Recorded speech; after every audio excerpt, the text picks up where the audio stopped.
പുതിയ ടാസ്ക് തരാൻ പോവാണ്. 5 വട്ടം പറയണം.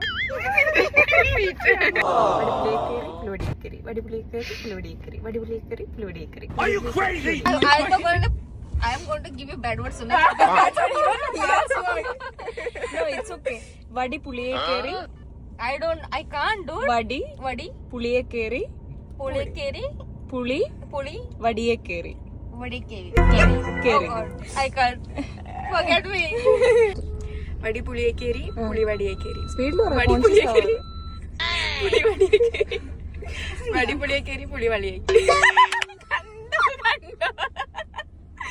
ഇതാണ് നിങ്ങൾക്ക് വേണ്ടതല്ലേ? ഞാനില്ല. അടുത്തത് വീണല്ലോ. കൂടെ വീഴണ്ടേ? പിന്നെ സ്പീഡില് വടിപ്പുളിയെ കയറി, പുളിവടിയെ കയറി. വടിപ്പുളിയെ കയറി, പുളിവടിയെ കയറി. അപ്പൊ 10 വടിയെ കയറി. വടിപ്പുളിയെ കയറി, പുളിവടിയെ കയറി. ഒരാവശ്യം 5 പ്രാവശ്യം കഴിഞ്ഞായിരുന്നു.